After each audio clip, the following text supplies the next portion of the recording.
Hey, hello guys. I'm doing another phone view because, yeah, that sounded like fun. And it's also a no makeup view.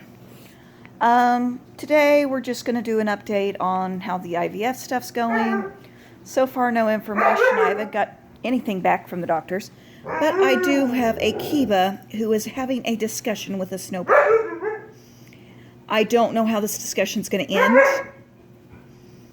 Apparently, the cat has more rule than the dog does.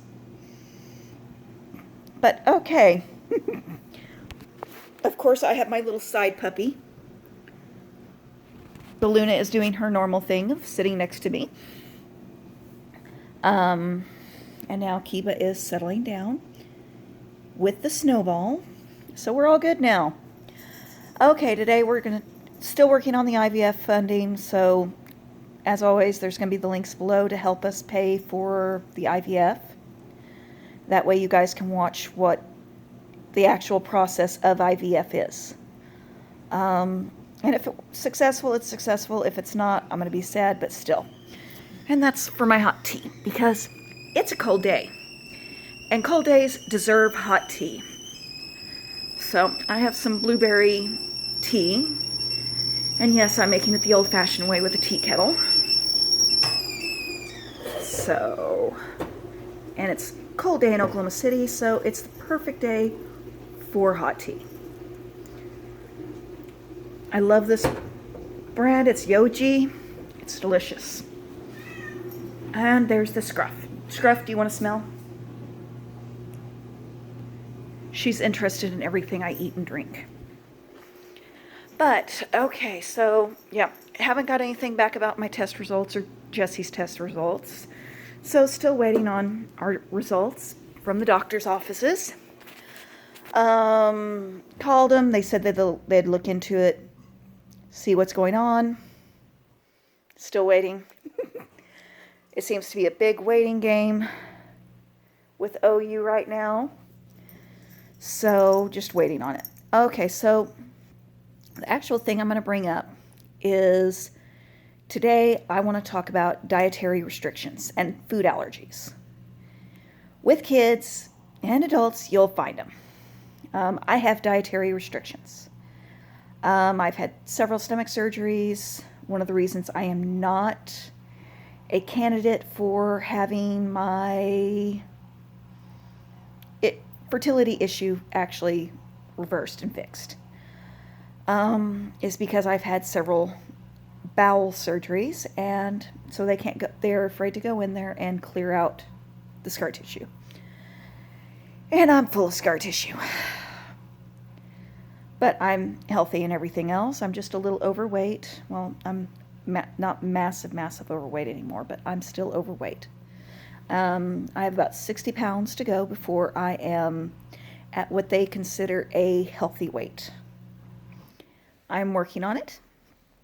I eat right. I diet correctly. I exercise. I am extremely active.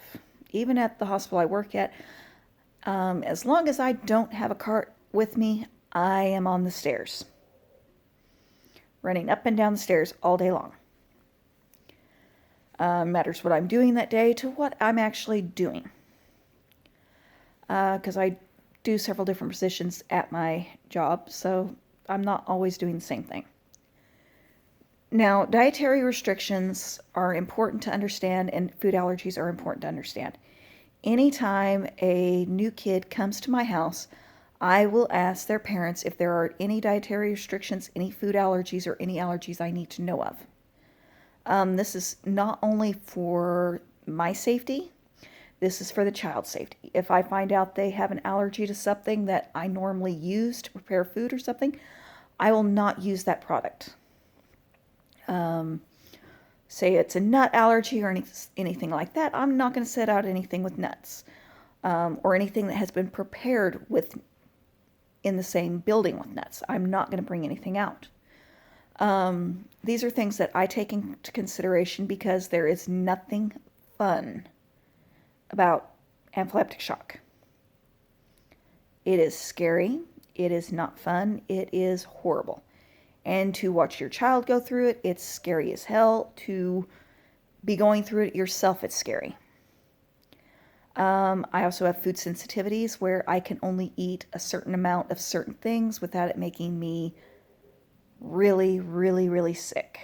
Um, so taking this into consideration, I have to micromanage what I eat, how much I eat, when I eat, and everything. So it's fine with me because I'm actually used to it. But even with your own kids, you need to figure out if there's any kind of food sensitivity. And food sensitivities can actually make your children act differently. A lot of food colorings or preservatives can actually make a child more hyper. They can do all kinds of things. I personally avoid everything with food coloring, everything with preservatives, because I know if I eat too much of it, and it's not a placebo, I act differently. I feel differently. So by taking those things out of my diet, I have no issues. My husband, we were sitting, he took his blood pressure the other day, and his blood pressure was high. Not bad high, but it was higher than it should have been. So I started restricting his salt, put him on a low sodium diet. His snoring has actually simmered down. It's not as loud as it was. So it has to be doing something. Diet has a lot to do with how you feel, how you act, and everything else. So take that into account, what you're putting into your body. It's fine to eat like McDonald's every once in a while, but it's not an everyday good thing. It's a maybe once a month thing. Don't be eating that kind of stuff all the time. It's not good for you. As you can tell, everyone has settled down. Everybody's getting along now. The conversation must have been very soothing to both of them. Luna does not care about these conversations because all she cares about is sitting right here. That's all she cares about. And she's snoring because she's so comfortable. It's only like 37 degrees in Oklahoma City today. So in turn, it's cool outside. We have a very happy Kiba because of this. Because he likes to go outside when it's cold. He doesn't like to go outside when it's hot. So we have issues getting him inside.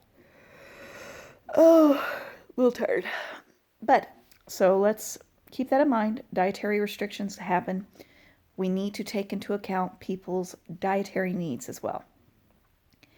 Just because your kids are used to eating something does not mean another child is. And sometimes your way of cooking and stuff can upset a person's stomach. It happens. I can't eat anything fried. I can't eat anything greasy. Meat upsets my stomach, and that's just because I don't have the stomach bile to process that kind of food. So in turn, it causes, I'm going to call it stomach discomfort, but it is like a feeling of someone getting a knife, jabbing it into your stomach, and stirring it. So in turn, there's a lot of stuff I don't eat. I can eat fish, not too much discomfort with it. Chicken, there's discomfort. Pork, there's discomfort. And there's discomfort with beef. Beef especially. I don't know why beef is so bad, but beef is like the worst in my stomach. So a few years ago, I cut it out. I haven't had nearly as much stomach discomfort as I used to. I still have it periodically.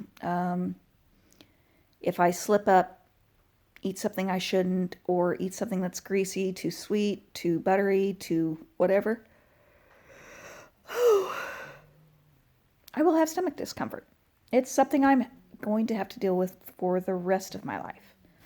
And that's okay. You come to accept the way your body is, and you always try to accommodate others. So like when I go into a place and I'm ordering, let's say, a salad with no meat, no salad dressing, and ask if I could get a lime or take certain things out that will, I know, trigger my stomach issues, I'll get weird looks. But this is what I've learned to do to cope with my stomach issues without medication. So it makes it look like I am being very picky and finicky on what I eat when it has nothing to do with that. It has to do with not wanting a stomach ache or not wanting to feel like I'm going to explode on the inside. That is what it has to do with. Also, with bowel surgery, you tend to clog up quite a bit. And so you'll get uncomfortable that way. Bowel surgeries are a whole thing. You can't really know what I'm talking about unless you've had them. I've had a total of 20 some odd surgeries. I've had several blood transfusions. Yeah. But I'm actually healthy because I take care of myself, because I watch what I eat. I watch how I eat, how much I eat. I eat about 1,100 calories a day. Yes, I do track my food. I track my activity level. I get anywhere from 20,000 to 30,000 steps a day, even at home. Like today I was vacuumed and cleaned the house and did all that fun stuff, and still ended up over 15,000, and I still have quite a few hours left. So remember, activity level has a lot to do with it. What you eat has to do with a lot with it. If you have kidney issues, don't eat chocolate. Don't eat salt. Don't eat anything high in potassium. In other words, bananas are a no-no. If you're on what's called a renal diet, there's a lot of no-nos. I know a lot about diets because I work in a hospital. So I pay attention to people's diets. I watch what they eat. I watch their carbs. I watch everything.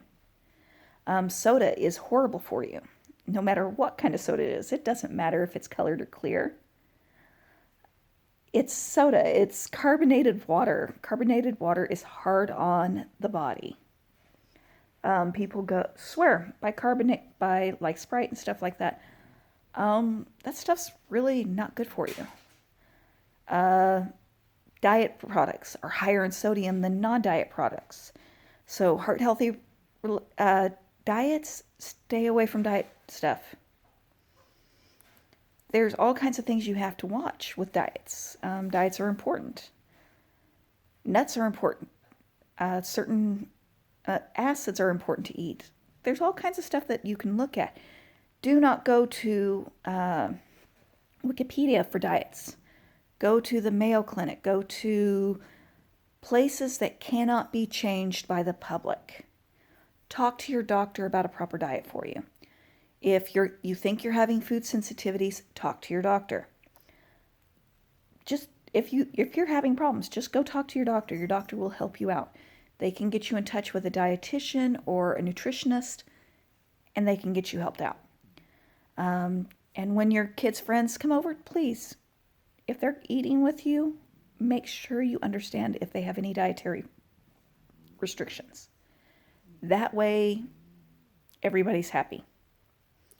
But as always, down below are going to be my links. If you guys want to know anything, just comment below and I'll see what I can do. Bye.